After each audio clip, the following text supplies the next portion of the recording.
Jamari stood frozen in the hallway, his backpack ripped open, textbooks scattered while 3 teachers watched and did nothing. He wasn't a threat, he was 10, and he'd just solved a math problem none of them could.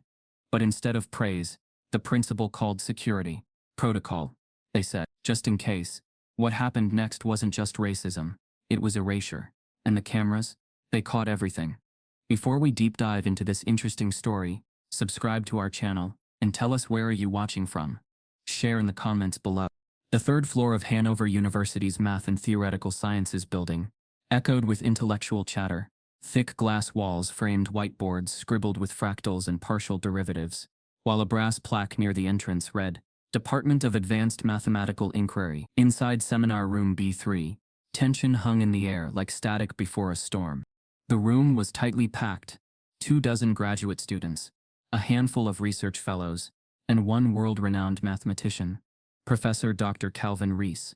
His graying hair was combed with precision, his Oxford shirt tucked with authority. He stood at the head of the room beside a massive whiteboard that spanned the wall. Behind him, projected on the screen, was a single equation, long, complex, and labeled only, the Pinehurst conjecture. It was a problem considered unsolvable since 1964. Legendary. Academic folklore. Rees turned slowly toward the audience, eyes narrowing behind square-framed glasses. For those of you still waking up, he said, his voice smooth and sarcastic, this is the problem no one, not even your advisors, have solved. It's unsolved because it's impossible. But if you're feeling arrogant, feel free to embarrass yourself. A few chuckles echoed, nervous and low. Every seat was taken. A few students leaned against the walls. The crowd was overwhelmingly white, dressed in crisp polos and worn hoodies with Ivy League insignias. None of them noticed the small brown-skinned boy sitting cross-legged in the back, thumbing the seam of his hoodie. Jamari King, 10 years old. Small for his age, silent by default. He had been quietly sitting beside a rolling mop bucket for nearly an hour, tucked in the corner as if he didn't exist. His older brother, Tariq, had brought him on shift. Tariq was maintenance, officially custodial technician, and tonight, like most nights, he cleaned the math building after hours. But this time, Tariq had paused by the seminar room, cracked the door, and whispered, "You wanted to see real math? This is it, kid." Jamari slipped inside unnoticed. Dr. Rees turned back to the whiteboard and capped his marker. The Pinehurst conjecture isn't in your curriculum. It's not in anyone's curriculum. It's just something we use to measure hubris. Now, let's move on. A small voice broke the room's rhythm. "Excuse me," Jamari said. Heads turned. Rees stopped mid-sentence. The sound had come from the back, from that quiet child in an oversized hand-me-down hoodie. Jamari stood up, eyes wide but steady. "I think I see a pattern." A murmur passed through the room like a dropped beaker. Rees's brow furrowed. "I'm sorry, what did you say, son?" I think I can try solving it." There was a pause. Long, ugly, heavy with confusion and the unspoken weight of disbelief. Rees adjusted his glasses and forced a chuckle, trying to diffuse the moment. "Well, that's quite the spirit. Do you even know what a tensor is?" Jamari nodded. Rees looked at the audience, searching for a joke that could turn the moment light again. But laughter never came. Just whispers. Side-eye. Tariq, who had slipped into the room behind his brother unnoticed, froze by the door. He saw the judgment in their faces. Not just disbelief, but the sharp defensive panic of an elite space being disrupted. Rees finally said, "You want to give it a try? By all means." He gestured dramatically. "We could use some entertainment." Jamari walked to the front. The students shifted uncomfortably as he passed. The professor stepped aside, marker outstretched. Jamari didn't take it. Instead, he reached for the chalk. The classroom had long since abandoned chalkboards, but a thin strip of slate still remained beneath the whiteboard, dusty from disuse.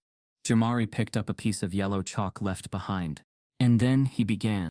At first, no one breathed. Not because of awe, but confusion.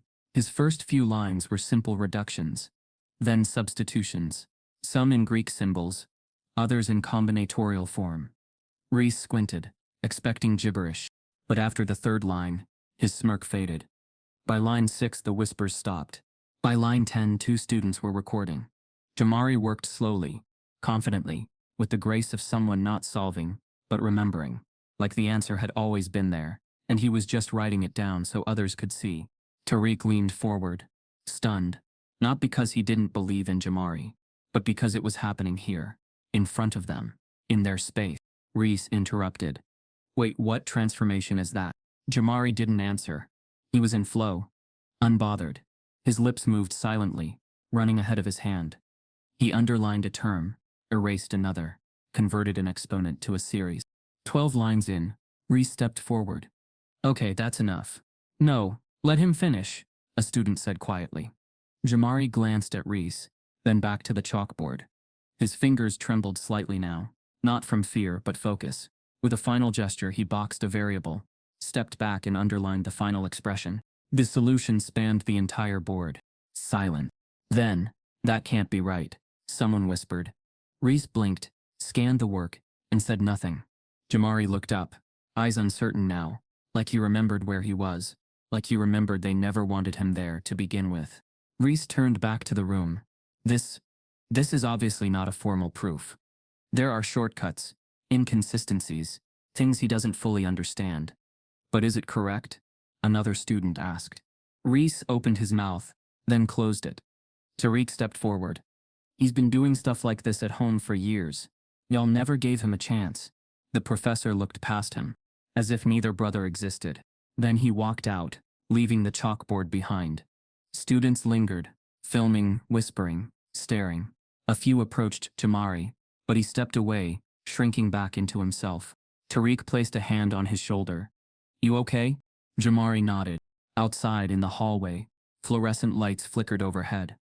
The door to seminar room B3 slowly closed behind them. But inside, the chalk still glowed faintly under the harsh lights, evidence of something they weren't ready to see, something they couldn't ignore. In the far corner of the hallway, behind a cracked office door, someone else had been watching, quietly, taking notes. And they weren't smiling. The air inside the janitor's closet was thick with pine sol and lost potential. Tariq King sat on an overturned bucket, grease-stained uniform jacket hanging open, watching his little brother scribble numbers in a battered composition notebook. Jamari didn't speak. He didn't need to. The scratch of his pencil said everything. That moment in Hanover's seminar room wasn't the start of something. It was a flare, a sudden light in a story that had been unfolding in the dark for years. East St. Louis had never been kind to dreamers, especially not black ones. Jamari's elementary school was more security guard than science. Cracked windows, textbooks from another decade. A teacher who once told his mother, he's too fidgety to focus, maybe get him tested for ADHD. He didn't have ADHD. He had a mind that moved faster than the world around him. That was his only diagnosis. Their mother, Renetta King, held the family together on double shifts and late-night prayers. She was a nurse at the local trauma center, and what she lacked in free time, she made up for in unshakable hope. When Jamari was 5 and already multiplying double digits, she went to the principal. I think he needs a different kind of challenge. The principal smiled thinly. All our students are special, Ms. King, and nothing changed. By 7, Jamari had stopped raising his hand. By 8, he'd learned to make himself invisible. Teachers called him distracted, disobedient. Once a substitute made him stand in the hallway for talking back. When he corrected her math, he never corrected another teacher again. But he kept solving, in secret, on napkins, on the backs of cereal boxes, on the fogged-up mirror in the bathroom, after showers. Tariq noticed. He always noticed. He hadn't planned to raise Jamari, not alone. College had been his way out, until their father vanished one July, and their mother started unraveling under the weight of rent, grief, and graveyard shifts. Tariq dropped out 2 semesters shy of his degree. Tariq was 22 when he took the janitor job. He was 22 when Jamari asked what imaginary numbers really meant. That's when it started.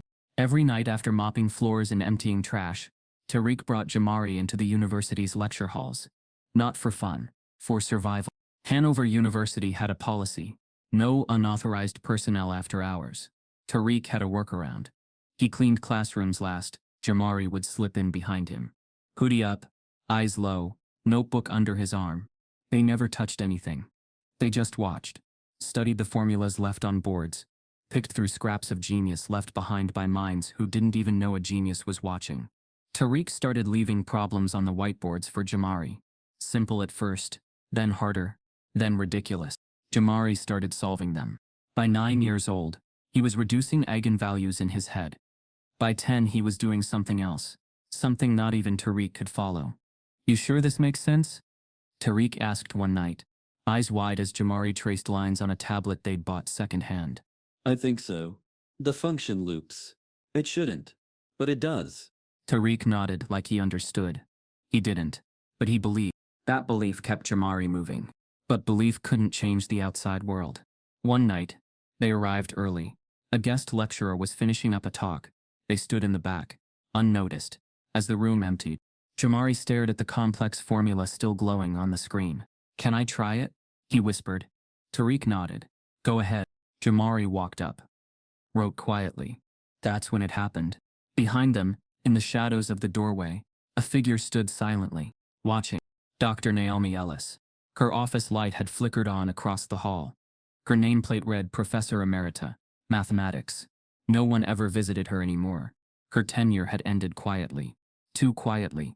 But her eyes saw clearly. She watched the boy solve a partial differential like it was basic subtraction. She didn't speak. Not yet. She just watched. The next day, Naomi requested access to the building's after-hours security tapes, and what she found changed everything. The seminar room had never been that quiet before. Jamari's chalk markings remained on the board like a crime scene. Ghostly yellow lines. Precise, confident, unnerving. The room full of scholars and students stared, not in awe but in discomfort, their silence a heavy confirmation. He hadn't been wrong. He had been right. Professor Reese broke the moment. We'll move on, he muttered, stiffly. There's no confirmation this solution holds under scrutiny. A student raised her hand. But if it does, Reese cut her off. Then it's a fluke. A lucky coincidence. He didn't look at Jamari, not once. Instead, he turned to the projector, speaking rapidly about an unrelated topology problem. The class tried to follow, but their eyes kept drifting back to the boy, 10 years old, small, still standing at the edge of the board like he wasn't sure if he should have been proud or scared. Tariq guided him out slowly, gripping his shoulder like armor. Later that night, when they returned to clean, their badges didn't work. Tariq tried swiping twice. Then again. Red light. Access denied. He knocked on the glass security station. The guard, a young white man with tight lips, barely looked up. Can't let you in. Why not? Directive from the department. Your clearance has been temporarily revoked. Internal investigation. For what? Tariq's voice cracked. The guard shrugged. I just follow orders. Jamari stood behind his brother, gripping the same notebook he always carried. They were locked out of the only place that had ever made Jamari feel seen. The next morning, it got worse. An email chain surfaced on an anonymous academic gossip forum. Screenshots, names blurred, but unmistakable in content. Faculty discussing the seminar incident. We can't allow a janitor's little genius to be the face of our department. Reese is right. This was a one-time fluke. Let it fade. Handle the PR. Make sure that clip doesn't go viral. But it did. Someone had posted the footage. Shaky iPhone video of Jamari solving the Pinehurst conjecture line by line. It had no title, no music, just it spread like wildfire. Tariq found it the next morning. Over 80,000 views. Comments flooding in. This kid is a legend. Why is nobody talking about this? Wait, they tried to ignore him? With the attention came the backlash. Accounts with cartoon avatars began attacking Jamari online. This is staged. Where's the proof he did it alone? Bet his brother fed him the answer. 10-year-olds don't solve world-class math problems. Not those 10-year-olds. They never said black, but they didn't have to. The language came dressed in doubt, wrapped in disbelief. It was all the same coded erasure. Microaggressions delivered with the cold precision of a scalpel. Jamari saw the comments. He didn't cry. He didn't speak. He just stopped writing. For days, Tariq watched his brother retreat, inward. Meals, untouched. Eyes vacant. The notebook stayed closed, not because Jamari no longer believed in himself, but because the world had reminded him exactly where he stood. A week passed. Reese issued no public statement. The university's communications team responded with vague press blurbs about academic standards and unauthorized participation. Then the blow came. Tariq received a formal notice. He was suspended from his job without pay pending a review of unauthorized after-hours access and breach of faculty protocol. They called it policy, but it felt like punishment. That night, he paced their apartment, voice low, boiling. They're trying to bury it. Bury you.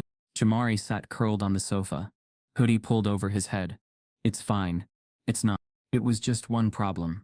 Tariq knelt in front of him. Don't let them shrink you. Don't you dare. You solved what they said was impossible. You proved it in front of all of them. Jamari didn't look up. The next morning, an envelope arrived in their mailbox. No return address. Inside was a single sheet of paper, black ink on cream stationery. Meet me at library basement room 1A. Midnight. Come alone. Tariq remembered the woman in the hallway. The one watching.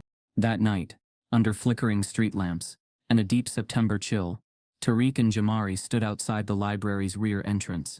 It was silent. The kind of silence that feels like it's listening. It creaked open at exactly midnight.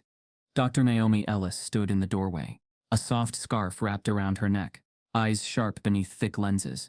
You boys ready to learn in the dark? She asked. Jamari looked up at her, unsure. Naomi stepped aside. Because the lights up there?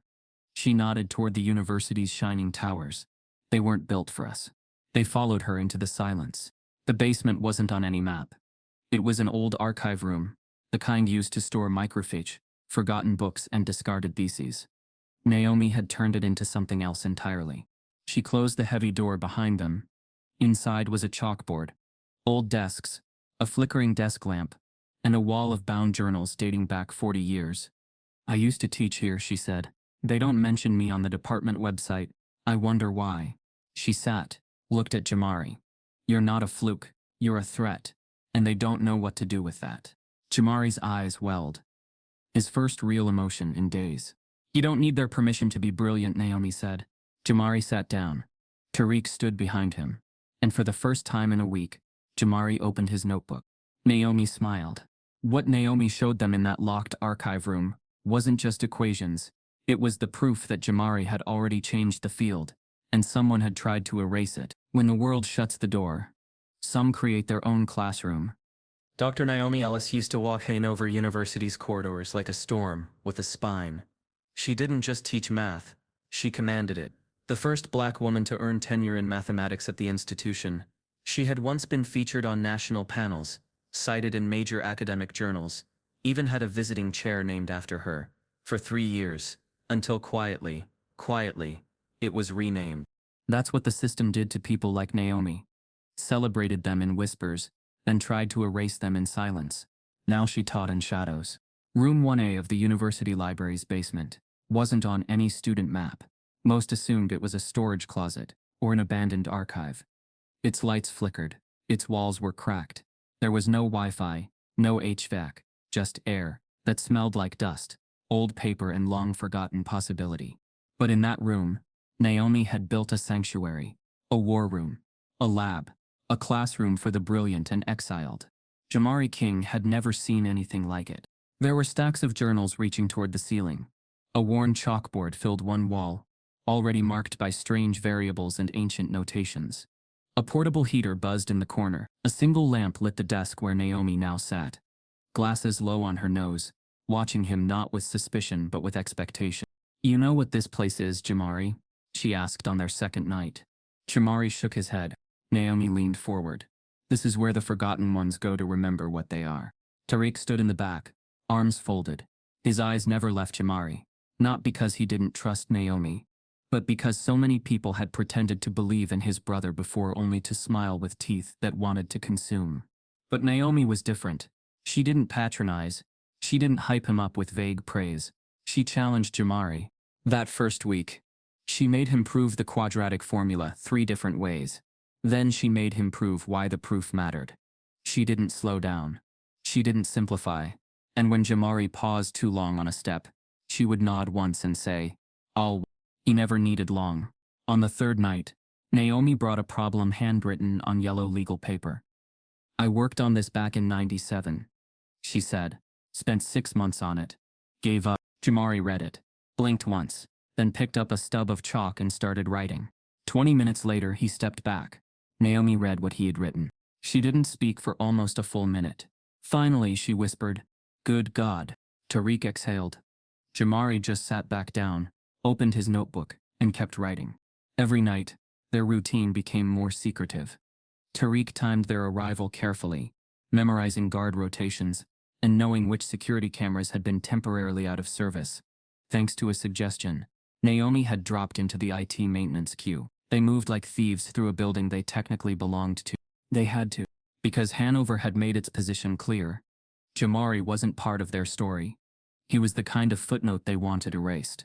But in room 1A, he was the author. Over time, the lessons became less about solving problems and more about creating them. Naomi pushed him to write his own theorems, to explore ideas that weren't in any textbook, to listen to the rhythm of the numbers. "You don't solve math," she told him one night. "You speak it. And baby, your accent is perfect."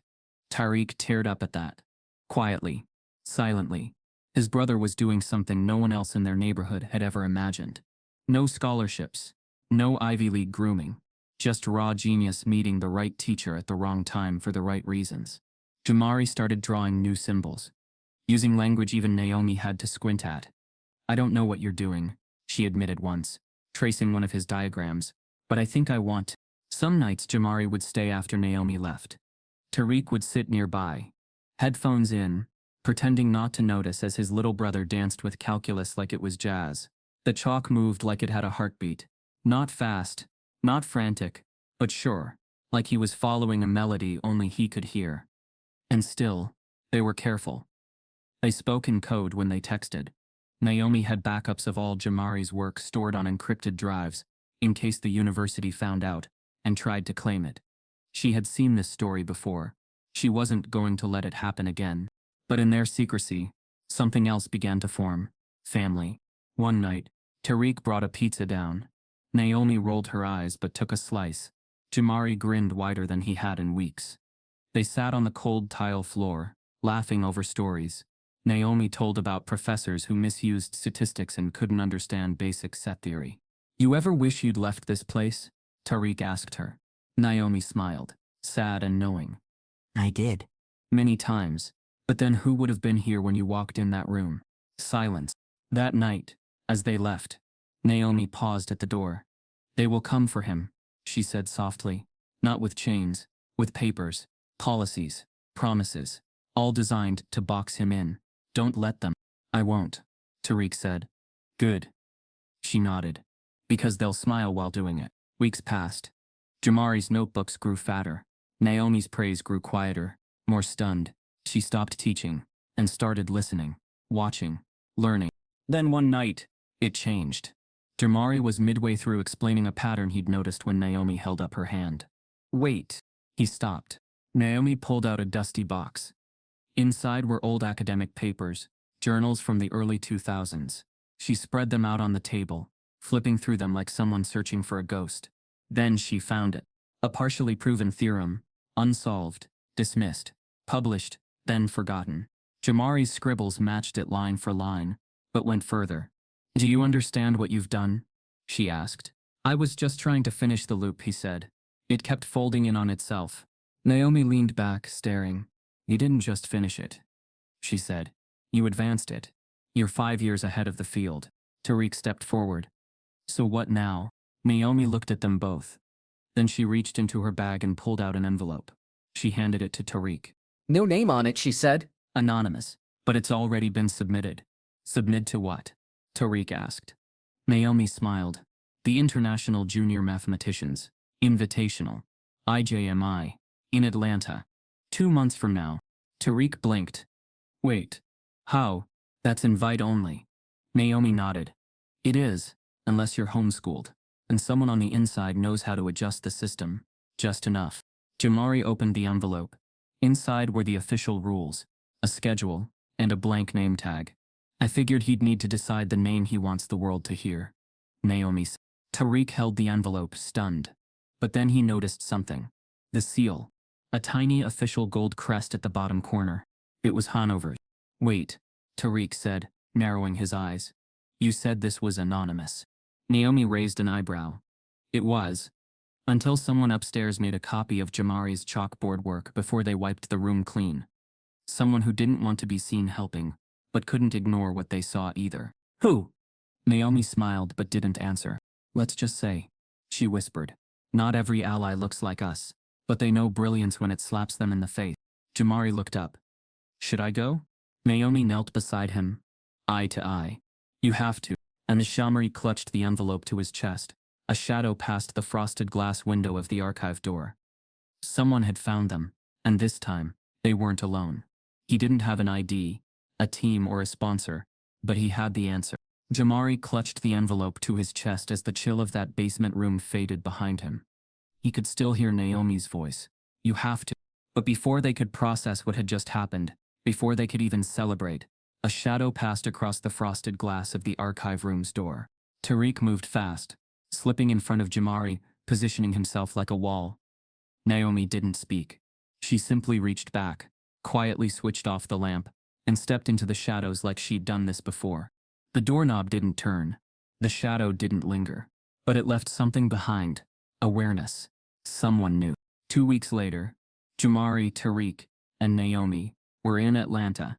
The International Junior Mathematicians Invitational, known in elite circles simply as IJMI, wasn't just a competition. It was a proving ground, a global spotlight, a launchpad for future fields medalists. Hundreds of students attended every year, handpicked by top schools, coached by teams of professors, prepped like Olympic athletes. Jamari arrived with no school, No coach. no prep team, just Tariq, Naomi, a suitcase and a brain wired like lightning. Naomi had entered him under a homeschool alias, James K. Rowe. The initials mirrored his real name. It was a subtle nod, one only those close would catch. The application had gone through thanks to a connection she had in the committee, an old mentee who now ran operations. He didn't ask questions. He owed her. The hotel lobby buzzed with competitors and parents' blazers, monogrammed folders, families speaking in tight whispers about MIT tracks and Stanford scouts. Most of the attendees were white. Almost all of them were older than Jamari. He stuck out, not just because he was younger, but because he didn't look scared. The day before the competition, there was a mixer. Name tags, icebreakers, math puzzles set up on velvet-covered tables. Jamari walked in wearing the same hoodie he always wore. He walked past a table where a girl from Switzerland was explaining probability theory in perfect English, past a group of boys comparing notes on Euclidean tiling algorithms. They glanced at him, blinked, and kept talking. He wasn't seen. He was watched. By the end of the mixer, he'd spoken to no one. Naomi sat with him afterward in the hotel cafe. You okay? She asked. He nodded. They think I'm here by mistake. Let them. The first round began at 9 a.m. sharp. A silent ballroom, rows of tables, individual partitions, timers set to exactly 90 minutes. The problem set was sealed in white envelopes. Judges sat along the perimeter, clipboards in hand. Tariq stood near the door, clutching the strap of his bag like it was the only thing keeping him from falling apart. Jamari sat alone. No coach, no team, no whispering mentor in the back. Just a blank page. When the clock started, he opened the envelope, and he smiled. 15 problems, ranging from probability to abstract algebra. By problem 4, his pencil was a blur. He flipped to the back page, then returned to the middle, filling gaps like someone painting a picture out of sequence. Because he already knew the picture. 35 minutes in, he stood up, heads turned. He walked to the judge's table and handed in his paper. The judge blinked. You still have nearly an hour left. Jamari nodded. I'm finished. Then he walked out. In the hallway, Tariq stood frozen. You done? Jamari nodded again. You feel good about it? He gave the smallest, most confident smile Tariq had ever seen. By noon, the leaderboard was posted outside the main hall. Top score 50. Name, James K. Rowe. Country, U.S. Age, whispers spread like wildfire. That afternoon, competitors huddled in circles. Some were shocked. Others were annoyed. A few laughed nervously, calling it a misprint. One parent, a tall, sharp-suited man from Connecticut, approached a judge and asked, "Who exactly is this homeschooled student?" The judge glanced around. "We're looking into it." That evening during the group dinner, Jamari and Tariq were approached by 2 officials from the event committee. "Do you have a moment?" one asked, smiling in that way people do when they're already preparing to tell you no. They stepped outside the ballroom, to a quiet hallway lined with beige carpet and framed prints of classical architecture. "Just a quick clarification. the woman said. We noticed a discrepancy in Jamari's registration file. Tariq's eyes narrowed. What kind of discrepancy? Well, technically he's not listed under any verified homeschool network, and his listed address doesn't match any registered educational institution. We need to ensure fairness for all competitors. Is he disqualified? No one's saying that, but we may need to suspend his scores pending verification. Jamari's shoulders dropped, just barely. Tariq stepped forward. You were telling me a kid walks in, scores perfect, and suddenly it's suspicious? The man beside her chimed in. It's just standard due diligence. I hope you understand. Naomi walked up behind them, at that exact moment, holding a folder. I think this clears things up, she said, handing it over. Inside were letters from a licensed educator confirming homeschool status, copies of Jamari's work verified and notarized by an independent academic, and a letter unsigned bearing the logo of a prestigious STEM foundation, vouching for his participation. The woman looked stunned. The man nodded slowly. Thank you. Naomi didn't smile. We'll be watching for any further issues. As they walked away, Naomi whispered to Tariq, that envelope, slid under my hotel room door this morning. From who? No idea. But someone here wants him to succeed. Jamari didn't sleep much that night. He wasn't nervous. He was ready. Round 2 was harder. Group problem solving. Team rotations. Jamari was placed with 3 strangers, all several years older. They ignored him at first, until he solved the logic sequence in problem 2 before they finished arguing about step 1. By the end of the round, one of the teammates pulled him aside. Hey, where do you go to school? Jamari looked him in the eye. I don't. Not really. Word spread fast. By the end of the second day, Jamari was a name everyone whispered about. Some praised him. Others called it luck. One father tried to lodge an official complaint. There's no way that child is doing this unaided. But the math spoke louder than the man. On the final day, the ballroom was fuller than ever. Spectators packed the back rows. Media reps had started showing up, setting up cameras. The organizers tried to keep things low-key, but the whispers wouldn't stop. And somewhere near the back, standing quietly in a charcoal suit, was Garrett Lowell, founder and CEO of Graviton Systems, one of the top quantum tech firms in the country. He wasn't on the guest list. He wasn't even supposed to be in town. But word of the 10-year-old genius from nowhere had reached his inbox that morning, and he took the red eye in just to see it for himself. He didn't clap. He didn't smile. He just watched.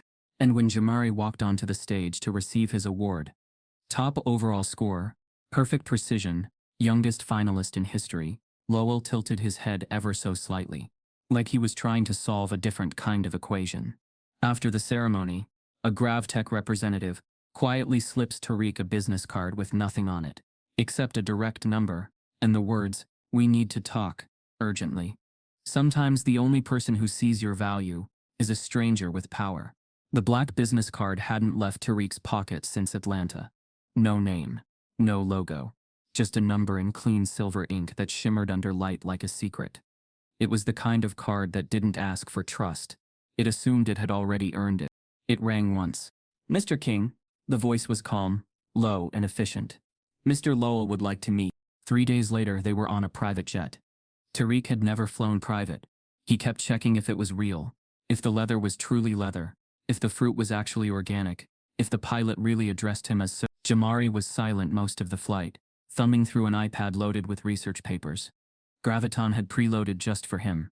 Naomi buckled in near the window, kept her arms crossed and eyes scanning the horizon like the sky might lie. Palo Alto looked exactly how it did in documentaries. Green, engineered, aggressively perfect. But the Graviton Systems campus looked like the future had already happened, and no one told the rest of the world. Autonomous glass pods zipped past vertical gardens. Buildings floated on concrete pedestals over tranquil pools. The architecture didn't just impress. It intimidated, as if to say, "You're lucky we let you in." Lowell greeted them, at the entrance to a steel and glass structure shaped like a double helix. He wore a charcoal blazer over a black turtleneck. No tie, no smile. His presence was calm and calculated, like someone who had never once been told no. "Welcome," he said. "It's rare I make time like this.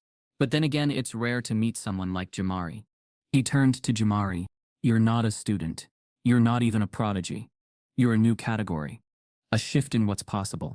Jamari didn't reply. Lowell led them to a room with curved windows that overlooked a quiet grove of engineered sequoias. The meeting space was minimalist. Only a sleek digital table displaying Jamari's IJMI performance stats, Hanover seminar footage, and several of Jamari's basement theorems from Naomi's archive, all compiled, all annotated. Lowell had done his homework. "I want to make a formal offer," he began, "to bring Jamari into the Graviton Advanced Scholars Program. Full ride. All expenses covered. Private housing for your family. Unlimited research resources. Exposure to minds working at the edge of physics, computation and logic. This would be his to shape." Tariq raised a brow. "And what do you get out of it?" Lowell smiled slightly. "You're smart to ask. This isn't a PR stunt. I'm not here for press. I'm here for momentum. For speed. For what Jamari is, and what he might become." Naomi's silence was sharp and deliberate. "There's always a catch," she said finally. "There's excellence," Lowell replied. "That's the only string I care about." Jamari glanced at Tariq. Tariq didn't look away from Lowell. Later that night, in their guest suite, tension filled the air like static. "He says all the right things," Tariq muttered, pacing. "And that's exactly what scares me." Jamari sat on the bed, still flipping through the Graviton Academy handbook. "Their classes, they have research labs for children. Real ones. One-on-one with postdocs." "Which sounds incredible," Tariq said, "until someone decides they own you." Naomi didn't say anything, at least not until she returned from the campus library the next morning with a folder under her arm. "Lowell's clean. On paper. Which is what makes it dangerous," she said, placing the file on the table. Tariq opened it. Pages and pages of Lowell's affiliations, campaign donations, foundation disbursements. It all looked above board. Until it didn't. "He's privately funded lobbying efforts that blocked educational equity laws," Naomi said. "He backed charter school expansions that gutted urban public schools. And those diversity scholarships from his foundation, almost all recipients are dropped after year one." Jamari's eyes narrowed. "So it's a trap?" Naomi shook her head. "No, it's an opportunity with a leash." That afternoon, Lowell invited them to the lab levels. Jamari was in awe. AI-driven equations on transparent boards, holographic simulations of mathematical structures, children his age, collaborating with grad students. And yet, there were no kids who looked like him. Not one. When they returned to the guest suite, Jamari finally asked what had been weighing on him. "Why do they want me so bad?" "Because you're valuable," Naomi said. "But also because you're alone. No institution behind you. No legal defense. Just brilliance and vulnerability." The media frenzy hit on day 3. 10-year-old genius solves legendary math problem live at Ivy League seminar. Black child prodigy breaks through systemic barriers. Who is Jamari King? Meet the boy Silicon Valley. Can't stop watching. Requests came pouring in. Interviews, guest segments, a Netflix documentary pitch. But then came the letter. No name. No address. Just a manila envelope slid under their door.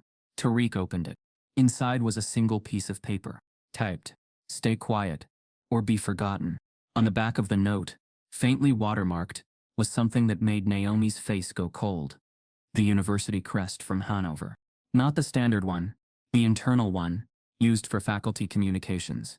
Someone from Hanover was watching, still pulling strings, still trying to erase Jamari, but now in the shadows. Tariq turned the paper over again. Was this a threat, or a reminder? Naomi didn't answer. Because they both knew, in places like Hanover, erasure didn't require shouting. It only took silence. That night, Jamari's private file at Graviton, his theorems, seminar footage, math models was remotely accessed by an unknown user. No one knew, but the last line of code added to the file simply read, "He doesn't belong here." Racism doesn't always wear a hood. Sometimes it wears a lab coat. It began the way most targeted attacks begin. Not with a bang, but with a silence too calculated to be coincidence. It was late.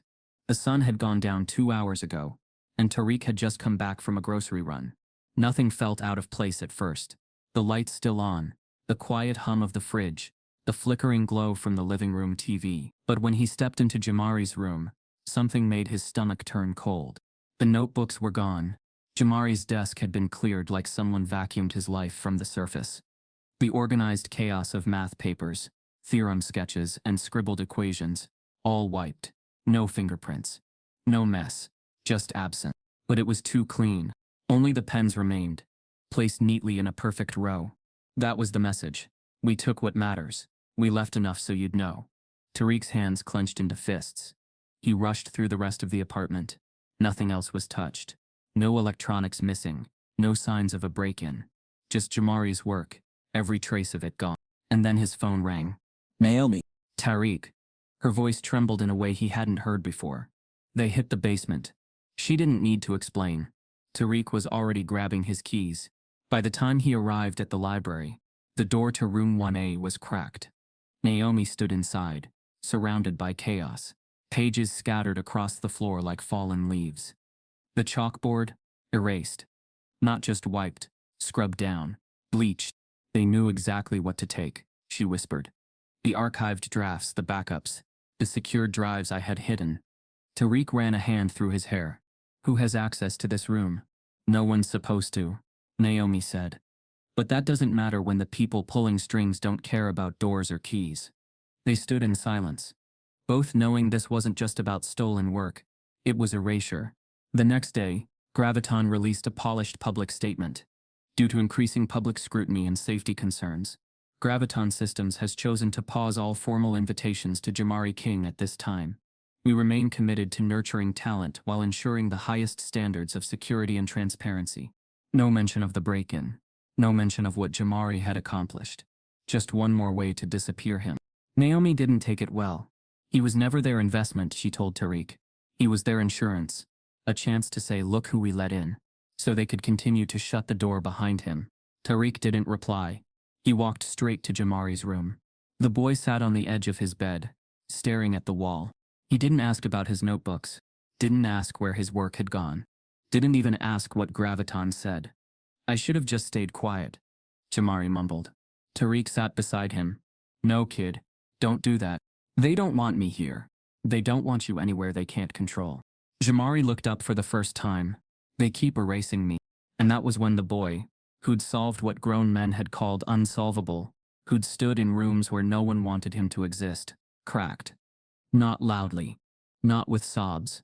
But with quiet, unstoppable grief. His small frame trembled. His fists clenched into his hoodie. He made no sound. Just tears that fell without shame, soaking into the fabric that had shielded him for years. Tariq pulled him in, arms around his little brother like a shield. I've got you. You hear me? They don't get to take you. Later that night, Naomi brought dinner. Jamari didn't touch it. He didn't write, didn't raid, didn't ask questions. For the first time, brilliance had been bludgeoned into silence. And Tariq had seen enough. He wasn't going to let the system keep doing this in shadows. He started calling people. Former classmates, local news anchors he once cleaned offices for, alumni from his unfinished college years. He told them everything: the Pinehurst conjecture, the university sabotage, the threats, the stolen work. Then he posted a photo on social media. Jamari at age 7. Smiling, holding a notebook twice his size, standing in front of a cracked chalkboard. No filter, no caption fluff, just truth. This is my brother. He's 10. He solved a math problem top professors couldn't. He's been locked out, shut down, erased. Because he's brilliant. And because he's black. Within an hour the post had over 1,000 shares. By morning it was trending. Let Jamari learn. Black genius matters. They tried to erase him. The internet moved fast. Local STEM organizations reposted his story. Teachers from underfunded schools called him a hero. Journalists reached out for interviews. Activist circles picked it up. TikTokers made explainers. A Black Women in STEM podcast dedicated a full episode to Naomi's mentorship. Then came the offers. Not from billionaires. From communities. Churches offered resources. A barbershop put up a sign. Jamari King is our genius. A group of retired black engineers began organizing a scholarship fund in his name. Suddenly, the story wasn't about a lonely child prodigy anymore. It was about all the doors closed to black brilliance. And someone else noticed too. Late one night, Tariq's inbox pinged. Private email. No signature. Just the subject line. Legal counsel inquiry. He almost ignored it. But the name attached to the sender stopped him. Desmond Blake. National civil rights attorney. Famous for winning major cases against educational discrimination. known for taking on cases no one else would touch. The man had put entire school boards under federal review, and won. The email was brief. Mr. King, I followed your brother's story. I've reviewed what's public and what isn't. If you're open to it, I'd like to speak. I don't believe this is just a personal injustice. I believe this is systemic, and I think it's time someone answered for it. Respectfully, Desmond Blake, Civil Rights Counsel. Attached was a letter of intent. Naomi reviewed it twice. It's real, she said. And he's good. Jamari didn't say much. But for the first time in days, he looked up from the floor. He wants to help me? Tariq nodded. Not just help you, protect you. They agreed to a call the next day. Desmond's voice was steady, kind. No theatrics, just fire and the calm. I'm not here to make you famous, he told them. I'm here to make sure you don't disappear. He laid out the plan. A formal civil rights lawsuit naming Hanover University, Graviton Systems, and 3 private donors who had secretly funded and influenced both institutions' STEM pipelines. He had evidence. Anonymous testimony from a Graviton employee, email chains leaked from a former Hanover admin, and internal memos referring to Jamari as a containment concern. Containment, Desmond said, is code for we can't afford what happens if this child is allowed to be free. Tariq didn't hesitate. We're in. As Desmond prepared the case, he received an anonymous flash drive. Inside was video footage from a security cam that should have been deleted, showing exactly who broke into Naomi's basement, and the badge on their jacket read, Hanover Faculty Research Access, Level. They tried to bury them with bureaucracy, until it hit the headlines. Desmond Blake had been quiet since the flash drive arrived. No dramatic calls, no cryptic hints, just the slow churn of something massive taking shape behind closed doors. Tariq didn't know what was coming, but Naomi did. She recognized the shift in energy, the stillness before a legal storm. Jamari, meanwhile, was starting to return to himself. Slowly. He was writing again, softly, cautiously, as if afraid someone would take the chalk from his hand. But the light in his eyes was flickering back to life. It wasn't joy, not yet. But it was clarity. He knew now what he was fighting against, and who he was fighting for. 2 weeks later, Desmond called a press conference. It wasn't flashy, no podium flags, no staged media wall. Just Desmond standing outside a modest courthouse in downtown St. Louis, flanked by Tariq, Naomi, and Jamari, who wore his signature gray hoodie, pulled slightly forward, his hands buried in the pocket. Desmond cleared his throat. Today we are filing a civil lawsuit against Hanover University, Graviton Systems, and 3 affiliated donors for willful racial discrimination, intellectual property theft, and the systemic suppression of a minor's academic freedom. Cameras clicked. The statement was short, but the filing itself was not. 87 pages, filed under federal jurisdiction. It included testimonies, whistleblower emails, internal memos, timestamp security footage, and a verified analysis of Jamari's stolen theorems, compared with recently published research by a Hanover faculty team. The legal world paused. So did academia. The first wave of news coverage trickled in quietly. Discrimination suit filed by family of math prodigy against Hanover University. Tech giant named in lawsuit over alleged theft from 10-year-old genius. Whistleblower? They knew he was brilliant. That's why they shut him out. By day 3, it was everywhere. CNN, The New York Times, NPR. Black Twitter lit up with timelines and explainer threads. TikTok duets broke down Jamari's equations in neon annotations. A group of middle schoolers in Detroit even painted a mural of Jamari next to the phrase, "They tried to erase him. We see him now." And then the emails surfaced. Desmond's team had secured them through legal discovery. A full thread between Hanover's top administrators and faculty. It dated back to the night Jamari solved the Pinehurst conjecture. We can't afford a child, especially that child, becoming the face of our program. Secure the footage. Reframe it as an anomaly. We need to keep control of this narrative before it gets out of hand. Why is the janitor's kid even in our seminar room? Who the hell gave him chalk? The quotes ignited a firestorm. Jamari's face hit the front page of Time for Kids. Trevor Noah dedicated an entire segment on his show to it. Imagine solving a legendary math problem. At 10, he said. And instead of applause, you get locked out of the room. By week 2, the university's tone shifted. Hanover issued a public statement filled with legalese. We remain committed to equity, and transparency as this matter proceeds through the appropriate channels. Translation: they were sweating. Meanwhile, Desmond Blake moved with the precision of a surgeon. He made no emotional pleas, no righteous outbursts. He simply laid out the evidence, fact by damning fact. Naomi testified via video about how Jamari's work had been erased. Tariq spoke about being banned, blacklisted, and then publicly scapegoated.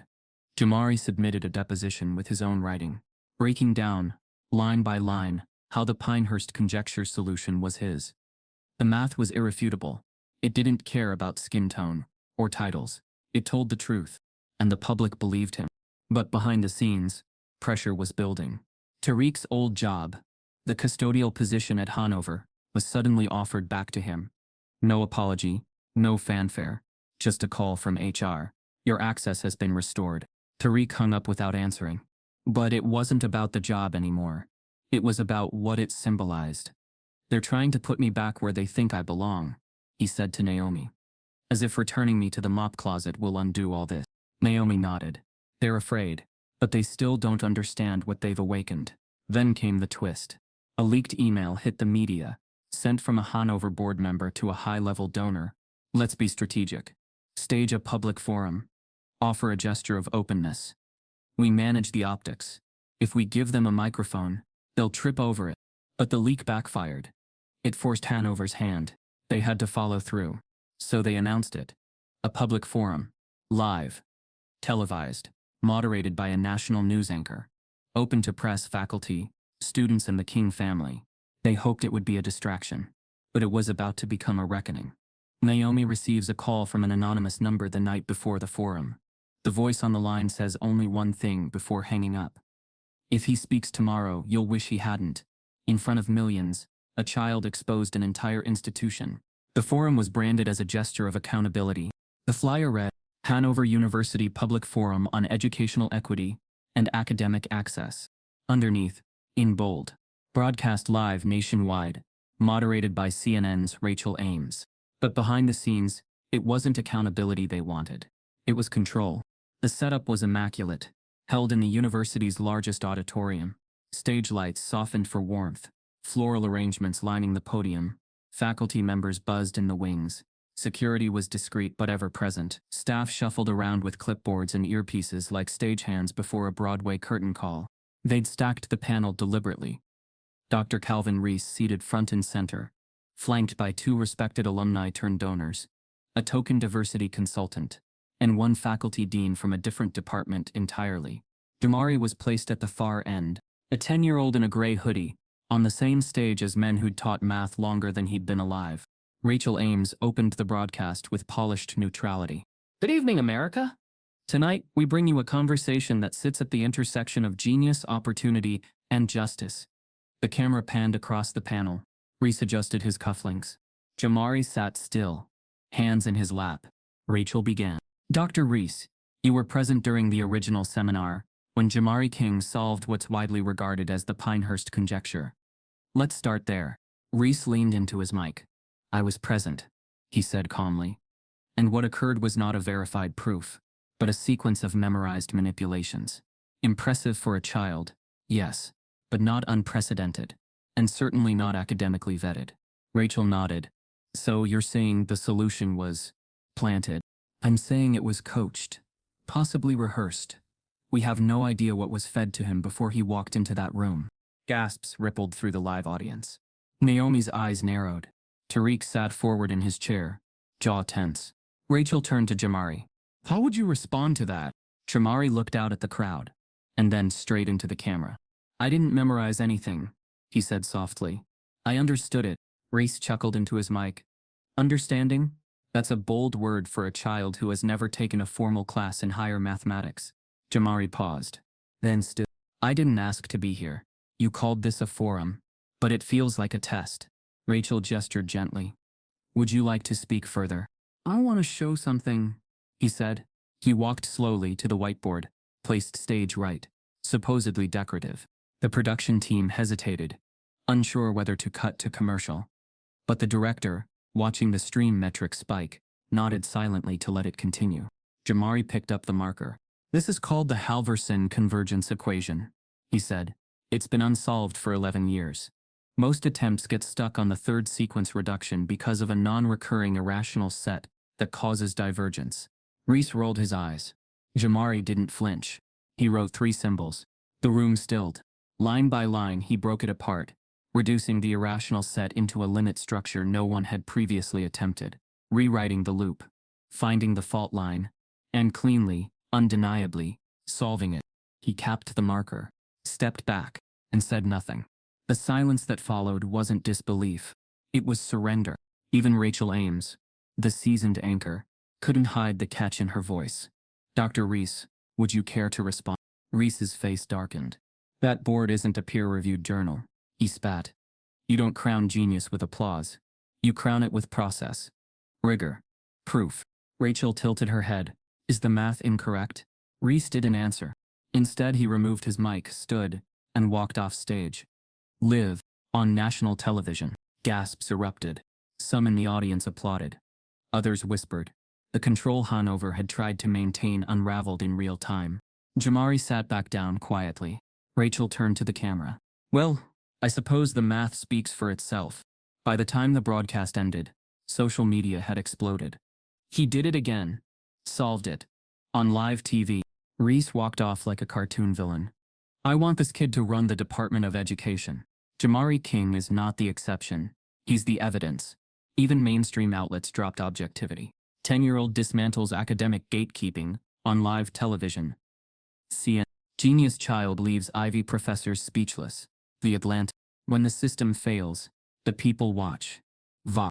But then came the moment no one expected. An email from one of the top Ivy League universities. Subject line: Formal recognition inquiry for Jamari King. The body of the email was brief. The Department of Mathematics and the Office of the President would like to offer Jamari King an honorary doctorate in mathematical sciences for his independently verified work on the Pinehurst conjecture and the Halvorson convergence equation. Please advise on formalities. This offer bypasses age limitations and reflects an unprecedented exception based on merit, not precedent. Jamari read it twice. Tariq read it 5 times. Naomi wept. The boy who had once been told to sit quietly and let the smart people talk was now being offered the highest academic recognition in the field before his 12th birthday. But just as Tariq began to respond, a new email came through, marked confidential. It contained a contract, not from a university, but from a private lab, with a blank space where Jamari's name had already been typed, and a 7-figure payout waiting if they signed before midnight. When the world wants your genius but ignores your soul, the contract sat on the kitchen table like a loaded weapon.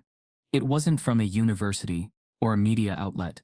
It was from a private defense lab, one whose name rarely appeared in the news, but sat atop massive government contracts. The language was sterile, corporate, soaked in legality. In exchange for exclusive research access to Jamari's existing work and any future discoveries, they offered full relocation, total security clearance, and a payout that would place the King family among the top 2% of earners in the country. And they wanted an answer by midnight. Tariq didn't touch the paper. Naomi paced in silence. And Jamari? He stared at it with the quiet confusion of someone who was too young to understand money, but old enough to feel a trap. Why would a lab want me? He asked finally. Because your mind is 10 years ahead of theirs, Naomi said. And people like that don't like catching up. They prefer owning what they don't understand. Tariq sighed, rubbing his temples. They don't care about your name, just the numbers you write. They declined the offer, formally, publicly, on principle. But it didn't stop the flood. Within 48 hours, the Kings received invitations from 4 Ivy League schools, offers to audit classes, offers to join private youth research programs, offers for honorary roles in speaking circuits. A feature in The Atlantic was already in editing. Netflix wanted a docuseries. And then came the honorary doctorate, an embossed letter, sent in a velvet envelope, with an official gold seal. The language was full of academic humility, but the weight of the gesture was clear. The university wasn't just acknowledging Jamari, they were rewriting the rules for him. Tariq read it aloud twice. Jamari didn't react, he just kept staring out the window. That was the first sign. Something was wrong. At first everyone assumed he was just overwhelmed. Who wouldn't be? The spotlight was bright. The expectations astronomical, and the world was watching. But Jamari wasn't just tired. He was unraveling. Naomi noticed it in his math first. The equations became erratic, sloppy. He'd forget to finish proofs, or write the same step over and over.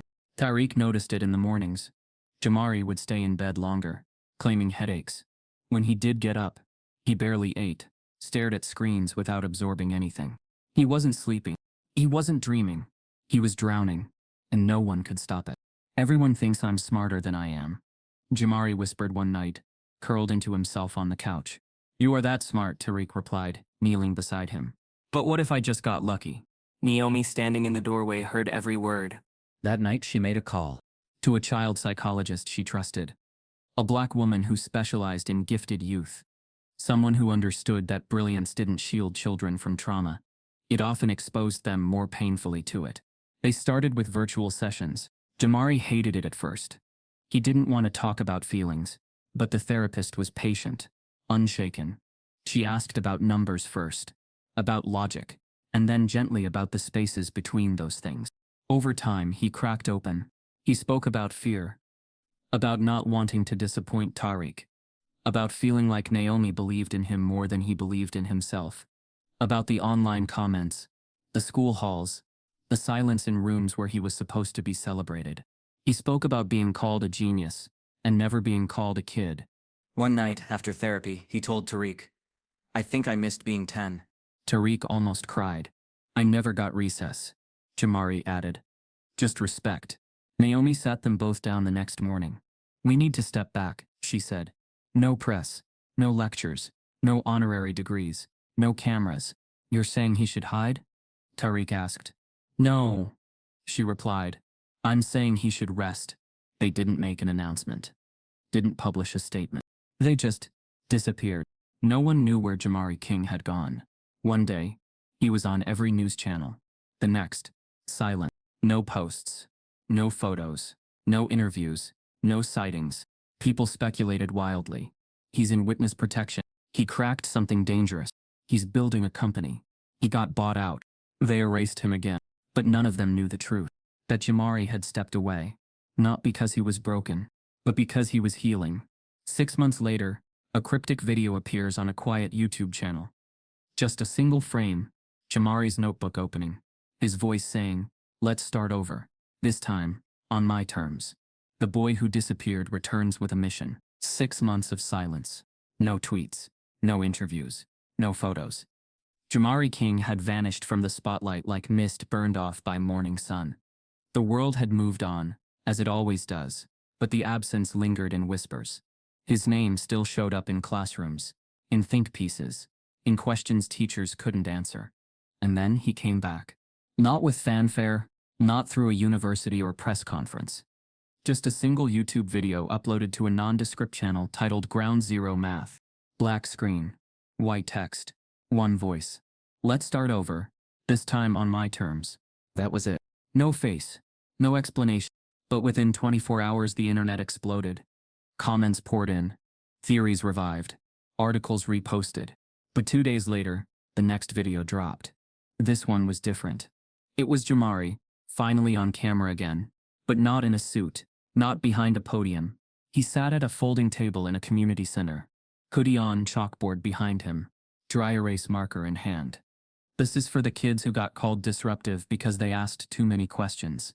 For the kids who didn't get science kits, just scanned worksheets. For the kids who think they're dumb because no one ever showed them what they could be. He paused. I'm not here for applause anymore. I'm here to teach. The platform was called Prodigy Underground. It launched quietly. An online math learning hub for students aged 8 to 15, especially targeting underserved and underfunded communities. No paywalls. No ads. No sign-ins. Just lessons. Deep, intuitive, creative. Delivered in Jamari's calm, playful voice, each episode ending with a challenge. Now go break the rules they told you were unbreakable. Instead of flashy animations, the videos featured black and brown kids solving problems together. The background was a rotating mural wall, painted by local artists, updated every month. The vibe wasn't corporate, it was community-built, hand-stitched with love and grit. Jamari funded it himself, not with corporate dollars, but with a public crowdfunding campaign. and sponsorships from local businesses. A barber shop paid for bandwidth. A bakery hosted the servers. A retired engineer from St. Louis built the site backend for free. Within the first 30 days, the site had over 250,000 users. Within 90 days, over 1 million. Middle schools started using it in class. Teachers requested live Zoom sessions. Even universities praised its depth. But Jamari never re-entered academia. He made one thing clear in an early AMA. This isn't about building a resume. It's about building a ladder for people like me. He built a team. All black. All from the STEM world. Naomi helped with curriculum. Tariq handled logistics and community outreach. They brought in guest instructors from historically black colleges. Each week a different mentor taught part of the lesson. Astronomers, engineers, architects, biostatisticians, telling their stories, sharing what textbooks never showed. The tagline? We don't teach math. We teach freedom. Mainstream media couldn't make sense of it. The New York Times ran a headline, "Prodigy rejects Ivy League, builds math revolution from scratch." CNN called him the radical educator. The world didn't see coming. But Jamari stayed low. He still lived with Tariq. Still wore hoodies. Still didn't own a car. He spent his mornings filming, his afternoons reading, and his evenings building new challenge modules with his growing team. One day, a package arrived at their door. No note, just a manila envelope. Inside, a printed resume. At the top, Dr. Calvin Reese, under objective, to contribute to youth STEM education in an equitable, student-centered environment. Tariq laughed so hard he nearly dropped it. Jamari didn't smile. He read the page once, then again, then quietly slid it into a drawer. That night, Jamari received an anonymous message through the site's contact form. "You've made a lot of noise, but not everyone wants you changing the system. Back off, or we shut it all down." They used to call his brother the Help. Now they call him Chairman. The nonprofit headquarters had the kind of energy that felt alive. Work tables covered in cloth and glue.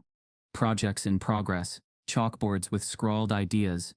A kitchenette where steam rose from fresh coffee. Light filtered through tall windows, making dust motes dance like sparks. Tariq stood near the entrance, leather-bound planner in hand. He wore a clean shirt and slacks, clothes he hadn't recognized himself in for a long time. "Chairman King," a voice called. He turned. Naomi stood there, nodding. "Your first official title," she said softly. "And you earned it." A plaque by the door echoed it. Prodigy Underground, founded by Jamari and co-led by Chairman Tariq King. No one laughed now when people called him the Help.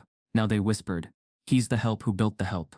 Inside the meeting room, more of a creative loft, Jamari sat with the team. Guest mentors sketched algorithms on the whiteboard. Edits of future lesson videos glowed on screens. The space smelled like possibilities. Tariq sat at a reclaimed wooden table, now labeled CFO office, sorting numbers and fundraising reports. Every cent from bakery donations to GoFundMe surges flowed through his spreadsheets. He remembered how that same table had once held mop buckets and cleaning supplies. Now it held balance sheets and budgets. He felt pride, but he also felt the weight, because this was real now. Not a platform on YouTube. Not a viral moment. This was legacy. Weeks passed like promises becoming reality. They signed with streaming platforms to co-host educational events. A grant from a local foundation funded mobile learning kits sent to West African classrooms. Naomi prepared to lead a research team to develop curriculum for the next generation. Then the call came. A Harvard representative. Voice polite, moderate, official. They wanted Prodigy Underground to co-design a summer program in Boston for students of color with high potential in STEM. It would run on campus, combine mentorship, project-based learning, exposure to labs and labs.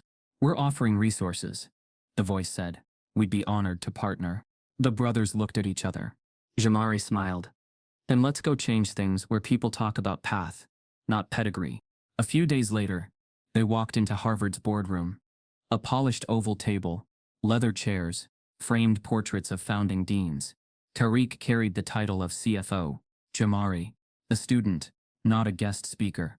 Naomi, academic director. As they entered, the room fell quiet. The faculty included experts who had once sneered behind seminar doors, now here to sign a partnership with a kid they once ignored. A professor offered a stiff handshake. "Mr. King." Pastry trays lined the table. Chilled glasses of water. The Harvard press team hovered quietly. But this wasn't about optics. Jamari spoke first, brief remarks.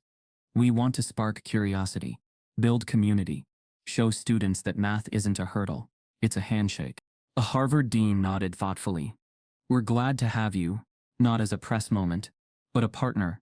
Naomi presented the curriculum plan, striking a balance between rigor and accessibility. Tariq revealed the community impact forecast.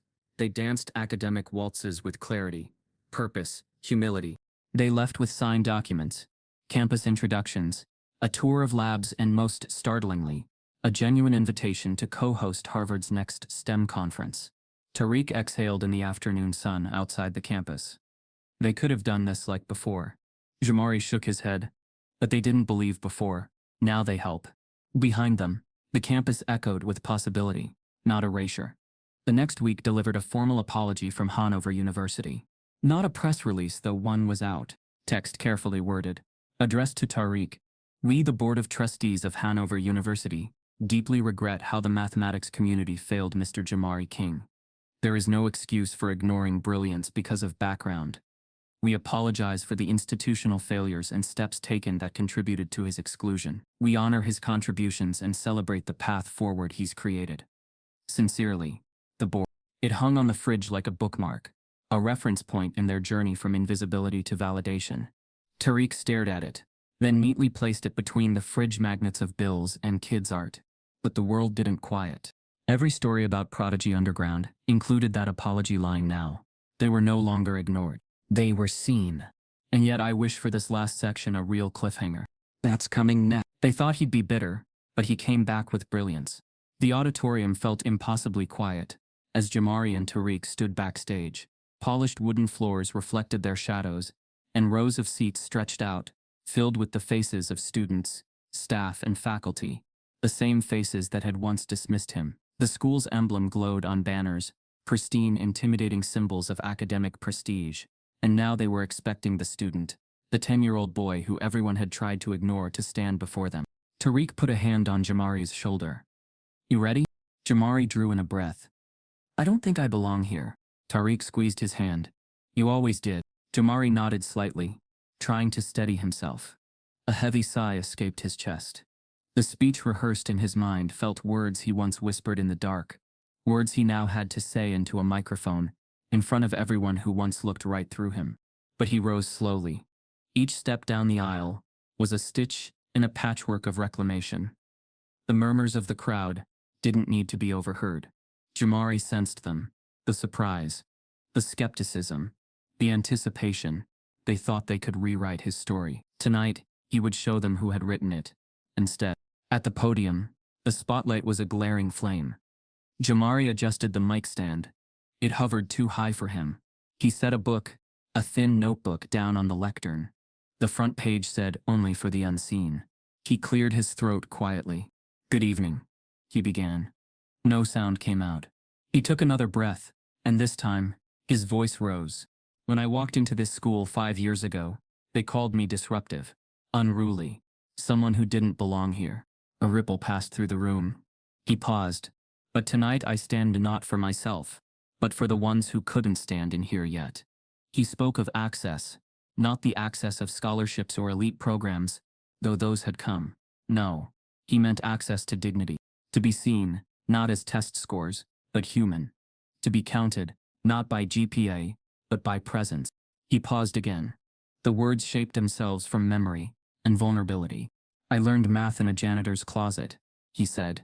No bright labs, no cameras, just books, chalk, and the belief that someone believed. Heads nodded in the audience. A custodian in the 23rd row wiped tears with a ragged hand. Students exchanged looks. Faculty leaned in. Jamari pushed on. They say potential is invisible, but only when we refuse to look. I was always here, just uninvited. But potential isn't a secret. It's silent until someone says your name. He lifted his hand. A chalk mark on his hoodie smeared faintly across his finger. I asked, and they. That one line made the auditorium bleed emotion. He could feel hearts flicker in chests. He could feel eyes shift in seats. And so I came back, he whispered. Not to prove I belong, but to show that everywhere brilliance waits. He paused, voice breaking. Naomi was sobbing in the front row. She dabbed at her eyes with a meth bottle napkin. Tariq wasn't crying. He was still, the only movement in his frame, the slow pulse of pride. Jamari's gaze fell on the faculty seats. And there, half hidden, was Dr. Calvin Reese. Silent, yes, but present.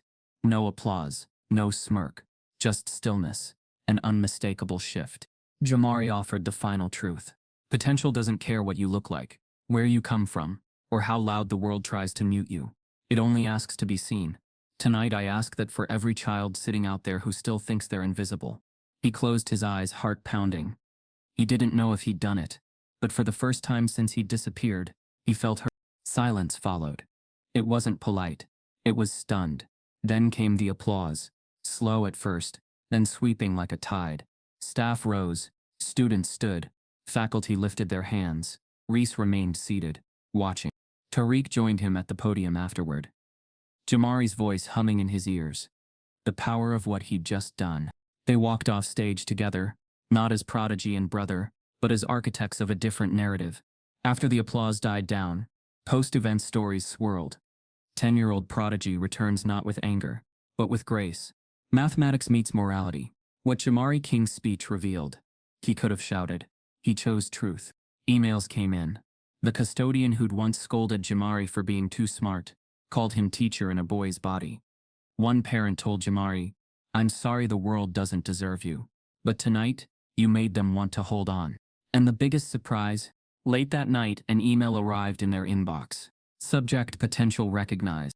Inside, a letter from a struggling black student at that same school.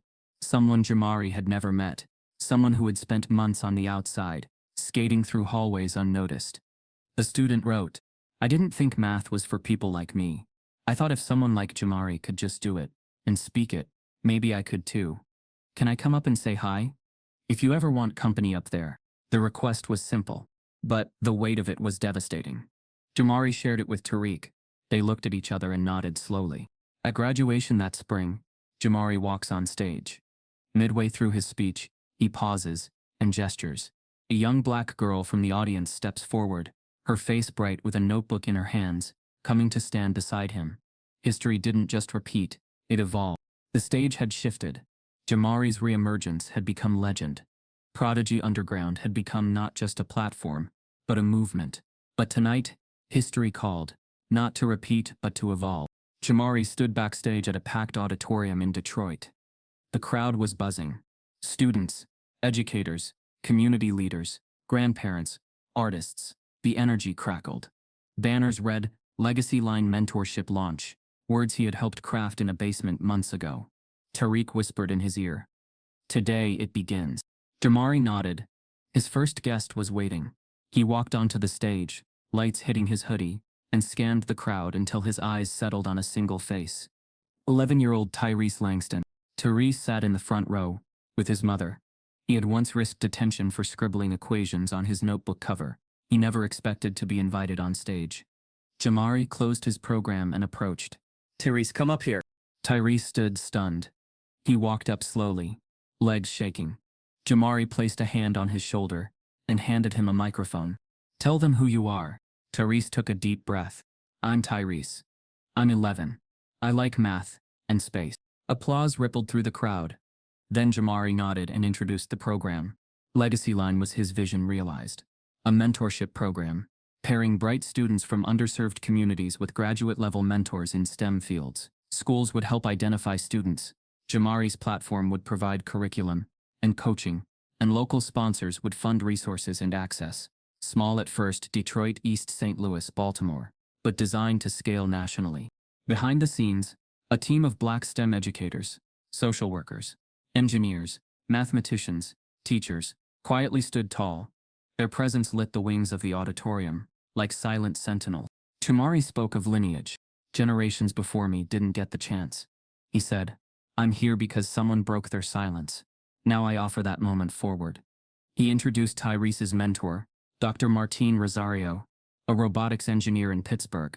Through video she called out, guiding Tyrese in real time, discussing an open-ended problem in orbital trajectory. Tyrese, beaming, answered with clarity beyond his age, providing a creative solution. Dr. Rosario nodded approvingly. The crowd rose, tears and cheers rising in a wave. Jamari stepped down from the podium and hugged Tyrese. When the applause died, Jamari took a breath. "Let's build 5 cities," he said. "So this isn't a one-person story, it's a chain." That moment marked the launch of Legacy Line. Expansion over the following months. Detroit pilot. Tyrese became the first Legacy Line fellow. Schools signed on. Mentors joined from neighboring universities. East St. Louis branch. Naomi helped run an after-school coding lab. Students learned logic, algorithms, and confidence. Baltimore site. Tariq organized community math festivals. Families turned classrooms into weekend celebrations of curiosity. They launched simultaneously in Atlanta, Chicago, and Houston via live-streamed rollout. Each city's launch featured a local prodigy, a budding astronomer, an 8-year-old programmer, a robotics team's youngest captain. Jamari and his team flew in, celebrated, equipped them with starter kits, mentors, and access credentials. In 90 days, Legacy Line had active chapters in 5 cities, with hundreds of students engaged directly and thousands more reached online through weekly legacy lessons, videos and labs structured like Jamari's original platform, but locally contextualized by each city's needs. Social media lit up. Legacy Line building leaders before they can walk. This is what equity education looks like on the ground. From missing tools to building labs, Detroit kids win today. A tweet from a Baltimore teacher said, "I watched Tyrese step up, and one of our kids said, 'That could be me.' That flipped everything." Jamari's phone buzzed with messages. Thank you notes, student progress videos, mentor reflections. He read them quietly, replaying them like a heartbeat. Then the call came. Netflix. It was formal, yet warm. "We'd like to acquire the life rights to Jamari King's story, to bring it to screens as an original feature. We believe this is a narrative that could change hearts globally." Jamari sat still. The words echoed. Tariq leaned in. "Do you want it?" Jamari closed his eyes. "Only if heartbeat matches purpose," he replied. "We tell Legacy Line, not just me." Unexpected twist. 2 days later, Jamari received a message via his platform's secure portal. The sender was anonymous. "Do it your way, or we'll cancel every chapter." His heart sank. Tariq and Naomi conferred. Was it backlash? A threat? A sign the system still feared him? They identified it as a coordinated attempt to scare him, to slap a barrier again. Jamari logged in the next morning. Donald Trump-style emails appeared, one for each Legacy Line city. "This is a child. End it." They were from spam accounts, but the fear wasn't spam. It was interruption. Jamari addressed the students directly in a video. "They're scared of what we'll build. I'm going to keep building." Legacy Line doubled down. Mentorship expanded. Coding kits shipped. Virtual check-ins increased. The program became bulletproof through community trust. As enrollment topped 10,000 students across 5 cities, Netflix CEO, watching the traction, sent Jamari a message. "We greenlight a series based on the Legacy Line itself." What began as one boy solving math turned into a national reckoning. Jamari King once walked these hallways a ghost. Voices bustling around him, but he was invisible, scrubbing floors in a uniform, pushing a mop as rumors washed over who he might or wouldn't be. Now when he steps into these halls again, the same lockers and whiteboards bear witness to something else entirely. A decade collapsed. Dreams that seemed laughable faded before his mind could catch them. And yet here he is, no longer alone, no longer silenced. From that moment solving the Pinehurst conjecture in seminar room B3, he inadvertently cracked open the institution's armor to show its biases. It wasn't that one boy solved a math problem. It was that the problem he solved, of denial, of erasure, was just as old and deeply rooted. Jamari glides through the hallway with measured steps, the same fluorescent lights, the same lockers, but the atmosphere is different. Students stop him, wide-eyed. "Mr. King, you teaching tomorrow?" Someone else drops a pencil. "Legacy Line changed my school scores." A teacher squeezes his shoulder softly. "This building was built to keep people out," Jamari thought. "Now they bring the world in." Because after all that, this place, Hanover University, has finally become part of something new, part of a larger narrative that didn't try to overwrite him. He walks past seminar room B3. The door is open. The legendary blackboard is gone, whitewashed in a gesture of closure. But there's a plaque beneath it now. "Here, a genius refused erasure." It reads like testimony. He pauses. The change is real. Jamari slips into the seminar room next. It's empty. Clean. Quiet. He steps to the front. Once he echoes to the empty seats. He sees them in his mind. The face of Reese. The side glance of peers. The silent judgment. He whispers, "All they ever did was measure me against the wrong yardstick." The chalkboard bears nothing now. But the equation still living inside his head reflects this. Brilliance co-inclusion need belonging. Not brilliance alone. Not inclusion alone. The two must coexist. He picks up a piece of chalk, draws a single line. It's abstract, half mathematical and half metaphorical. A line that transforms the geometry of the space, tilts it, hooks it, breaks it open. A different shape is born. That's the metaphor he's living. Elsewhere, the impact continues to ripple. University commitments. Hanover University launches a $5 million initiative for scholars from underfunded backgrounds, with priority access to mentorship and research funds. It's not an apology, it's a seat at the table. Legacy line expansion. The mentorship program rolls out nationally. Detroit, East St. Louis, Baltimore, Chicago, Houston, all now 5 original cities. Applications swell. Students line up virtually to be part of something bigger. Policy changes. A national education board cites Legacy Line as a model. Grants flow to similar local projects. The spotlight shifts from bureaucracy to grit, from standardized gates to community-led doors. Cultural shift. Jamari appears on daytime interviews, but he steers each conversation towards something deeper. Don't make heroes of individuals. Make systems that expect brilliance. He speaks not to glorify himself, but to illuminate how institutional blindness ends when we let in the people we once silenced. Late afternoon, the sun filters in through tall campus windows. Jamari stands there, light on his face. He remembers that first day, small, hidden, scared. Now he's grown into a quiet force. Still gentle, still soft-spoken, only stronger. His phone buzzes. A message from a former peer. They finally asked my child to join Legacy Line. Jamari's eyes soften. It wasn't just changing the equation for his life. It was transforming the equation for countless futures. Narrator voiceover. Once, the line on the board was just math. A formula the professors didn't think fit them. But that day, when he raised his hand, someone saw it, and now the result is infinite. Jamari's footsteps echo down the hallway. He's walking from where the problem began toward futures unknown, but centered, authentic, and open. How many Jamari Kings have we silenced before they could raise their hand? And the story doesn't end. The next voice we hear is not Jamari's, but the whisper of the next genius, standing in another dark hallway, taking the risk to raise her hand. If this story made you pause, if it made you angry, or hopeful, or just made you see, then don't scroll past it, because silence is how this keeps happening. Type yes if every child deserves to be seen. Subscribe if you believe brilliance has no color.